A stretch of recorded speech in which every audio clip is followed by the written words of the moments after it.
kadyan, tikman natin yung ating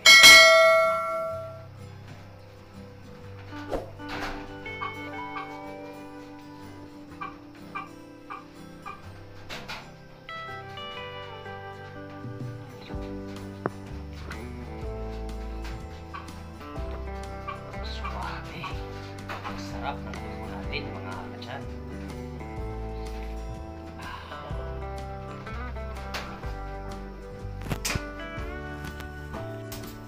Yun mga kadyan, una natin gagawin ay lilinisan natin yung ating pusit. Itong pusit na to mga kadyan, ito yung inaadobo na kasama yung tinta na masarap. Ito lang ang tatanggalin natin dyan mga kadyan. Ito, ipin ito ng pusit. Tapos ito mga kadyan, oh. Yan.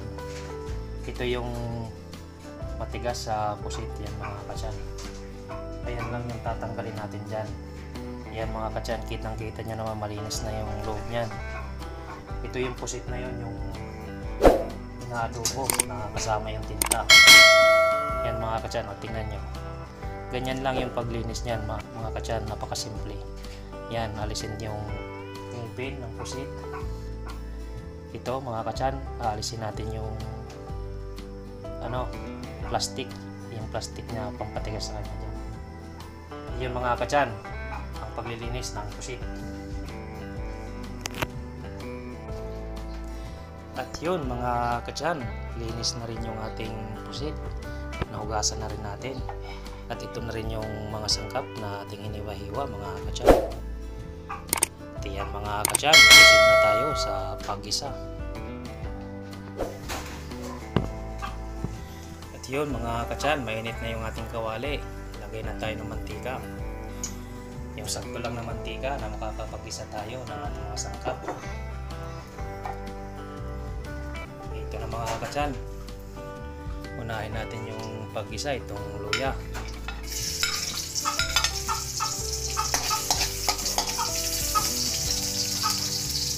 Isunod na natin itong sibuyas.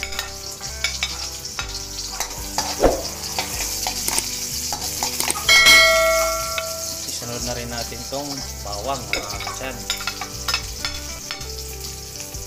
At yan, gisahin lang natin to mga kadyan ng maging golden brown na yung ating mga sangkap na ating ginigisa mga kadyan.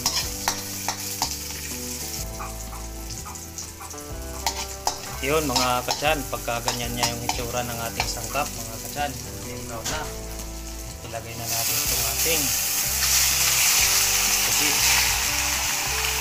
Yan mga kadyan, sinigos lang natin yan.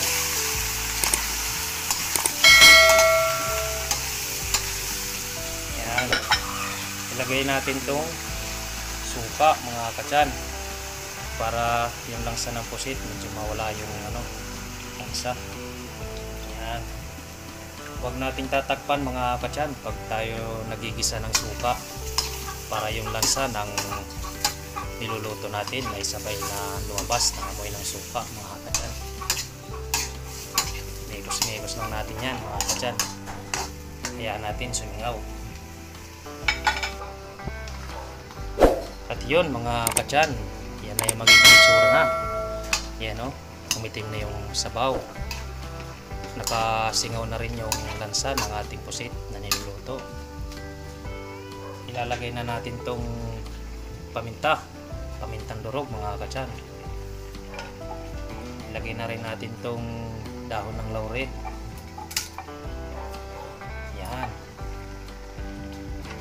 ilagay na rin natin tong tuyo mga kadyan. Ito pala silver swan yung gamit namin dahil pinalalabas nga yung tunay na lasa ng ating adobo. Yan, tansyahin nyo lang yung dami ng tuyo mga kadyan para hindi maalat. Ayan mga kadyan, kunting mikos-mikos lang yan. Mga ganyan lang natin, halo-haloin lang natin ng konti. Ayan, takpan muna natin yan, pakuluin natin.